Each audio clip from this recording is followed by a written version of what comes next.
పునీత యోహాను గారు రాసిన సువిశేషంలోని భాగము.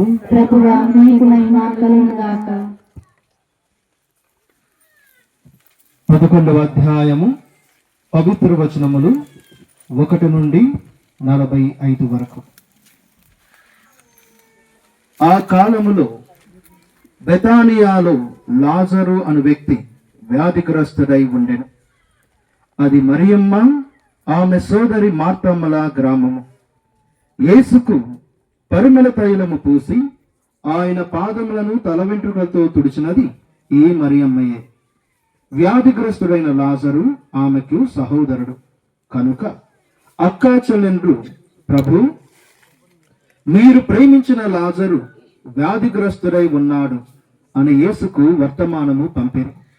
అది విని యేసు, ఈ వ్యాధి మరణము కొరకు వచ్చినది కాదు, ఇది దేవుని మహిమ కొరకును ఇందు మూలమున దేవుని కుమారుడు మహిమపరపబడుటకును వచ్చినది అనెను. యేసు మార్తమ్మను ఆమె సహోదరిని లాజరును ప్రేమించెను. లాజరు జబ్బుబడినని విని యేసు తాను ఉన్న చోటనే ఇంకనూ 2 రోజులు ఉండెను. ఆ పిమ్మట ఆయన తన శిష్యులతో, మనము యూదయాకు తిరిగిపోదము రండు అనెను. బోధకుడా, ఇంతకు ముందే యూదులు మిమ్ము రాళ్లతో కొట్టదలచిరి, అయినను మీరు అక్కడకు తిరిగి వెళ్ళెదరా అని శిష్యులు అడిగిరి. అందుకు యేసు ఇట్లనెను, పగలు 12 గంటలు ఉన్నవి కదా, ఎవడేని పగటివేళ నడిచిన ఎడల తొట్టుపడడు, ఏలయన వాడు ఈ లోకపు వెలుగును చూడగలుగును, కాని రాత్రివేళ నడిచిన ఎడల వాడు తొట్టుపడును, ఏలయన వాని యందు వెలుగు లేదు అని ఆయన వారితో మరల, మన మిత్రుడు లాజరు నిద్రించుచున్నాడు, నేను అతనిని మేల్కొల్పుటకు వెళ్ళుచున్నాను అని చెప్పగా శిష్యులు, ప్రభు, అతడు నిద్రించుచున్నచో బాగుపడును అనిరి. యేసు ఈ మాట అతని మరణమును గురించి చెప్పెను, కాని వారు వాని నిద్ర విశ్రాంతి గురించి చెప్పెనని తలంచిరి. అప్పుడు యేసు వారితో స్పష్టముగా, లాజరు మరణించెను, మీరు విశ్వసించుటకు మీ నిమిత్తమై నేను అచట లేనందున సంతసించుచున్నాను, రండు, ఇప్పుడు మనము అతని యొద్దకు వెళ్ళుదము అని పలికెను. అప్పుడు దిదీము అనబడు తోమా, మనము కూడా వెళ్ళి ఆయనతో పాటు చనిపోదాము అని తన తోడి శిష్యులతో అనెను. యేసు అక్కడకు చేరిన పిమ్మట లాజరు సమాధి చేయబడి అప్పటికి 4 దినములైనదని తెలుసుకొనెను. బెతానియా గ్రామము యెరూషలేమునకు ఇంచుమించు క్రోసెడు దూరమున ఉన్నది. వారి సహోదరుని గూర్చి మార్తమ్మ మరియమ్మలను ఓదార్చుటకై పలువురు యూదులు అచ్చటకు వచ్చిరి. యేసు వచ్చుచున్నాడని వినినంతనే మార్తమ్మ ఆయనకు ఎదురు వెళ్ళెను, కాని మరియమ్మ ఇంటి యందే కూర్చుండి ఉండెను. మార్తమ్మ యేసుతో, ప్రభు, మీరు ఇచ్చట ఉండినచో నా సహోదరుడు మరణించి ఉండేడు వాడు కాడు, ఇప్పుడైనను దేవుడు మీరు ఏమి అడిగినను మీకు ఇచ్చెను అని నాకు తెలియను అనెను. యేసు ఆమెతో, నీ సహోదరుడు మరలా లేచును అని చెప్పెను.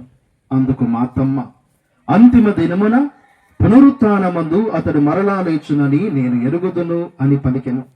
అప్పుడు యేసు, నేనే పునరుత్థానమును జీవమును, నన్ను విశ్వసించువాడు మరణించునను జీవించును, జీవము ఉండగా నన్ను విశ్వసించు ప్రతివాడు ఎన్నటికి నీ మరణింపడు. నీవు దీనిని విశ్వసించుచున్నావా అని ప్రశ్నింపగా ఆమె, అవును ప్రభు, లోకమున అవతరింపనున్న దేవుని కుమారుడవగు క్రీస్తువు నీవేనని విశ్వసించుచున్నాను అని చెప్పెను. ఆమె అటు పలికి వెళ్ళి తన సహోదరుని మరియమ్మతో, బోధకుడు ఇక్కడ ఉన్నాడు, నిన్ను రమ్మనుచున్నాడు అని రహస్యముగా చెప్పెను.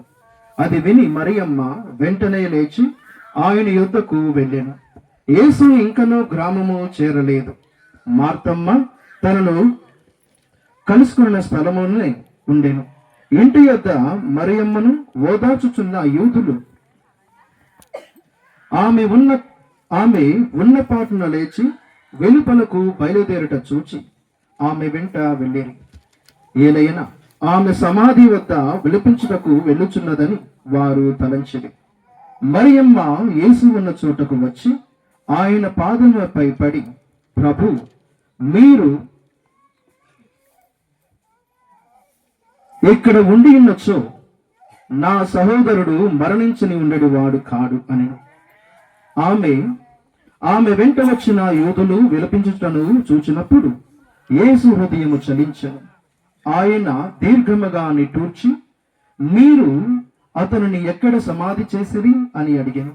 ప్రభు, వచ్చి చూడుడు అని వారు పలికిరి. యేసు కన్నీరు కార్చెను. అంతటి యూదులు, ఈయన అతనిని ఎంతగా ప్రేమించుచున్నాడో చూడుడు అని చెప్పుకొనిరి.